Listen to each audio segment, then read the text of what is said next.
Country of the day, Ghana, Africa's symbol of freedom, pride, and promise. There is no better country Africa would be proud of than Ghana. In the heart of West Africa lies a land whose name alone commands respect, pride, and admiration. Ghana, a country that didn't just fight for its freedom, but carried an entire continent on its back. A country where the soil remembers struggle, where the air sings of independence, and where the future still rises with hope. Ghana made history on March 6, 1957, becoming the first sub-Saharan African nation to gain independence from colonial rule. But that moment of victory didn't come easy. It was the result of pain, protest, and power, led by the fearless Dr. Kwame Nkrumah. He was more than a leader. He was a visionary who declared that Ghana's independence would be meaningless unless it was linked to the total liberation of Africa.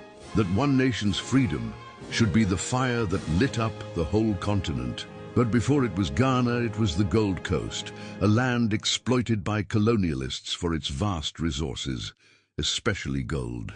Yet beneath that gold was a people full of fire.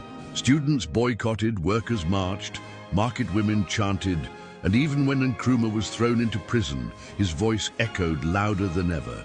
From behind bars, he won an election. And when he was released, he stood before the world and said, "We prefer self-government with danger to servitude in tranquility." And with those words, Africa began to rise. Yet the road that followed wasn't smooth.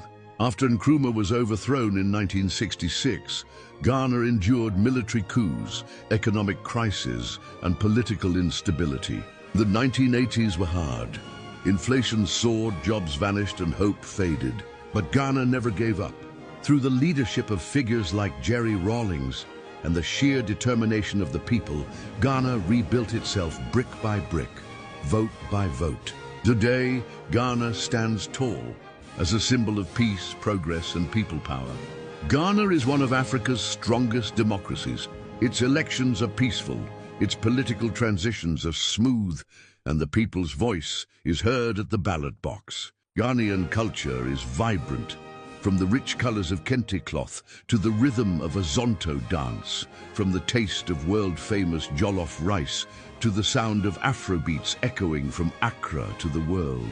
In 2019, Ghana launched the Year of Return, inviting the African diaspora home, a spiritual reconnection for descendants of enslaved Africans. From Steve Harvey to Ludacris, many wept as their feet touched Ghanaian soil. It was more than tourism.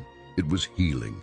Few know that Lake Volta, one of the largest man-made lakes in the world, is in Ghana. Or that the Elmina and Cape Coast castles, where millions of Africans were held in chains, still stand as silent witnesses of history.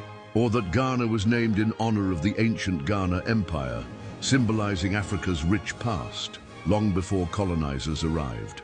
Even Ghana's anthem, "God Bless Our Homeland Ghana," was written by a 19-year-old boy named Michael Boardsoi, whose words still echo in stadiums, schools, and ceremonies across the land. Yes, Ghana still faces challenges, from youth unemployment to debt and economic pressure, but it remains resilient, proud, and hopeful. It continues to inspire other nations, not just with words, but with action. Because when you speak of Africa's greatness, Ghana's name must be written in bold. There is no better country Africa would be proud of than Ghana, the land of freedom, fire, family, and future. The black star that rose first and still shines bright.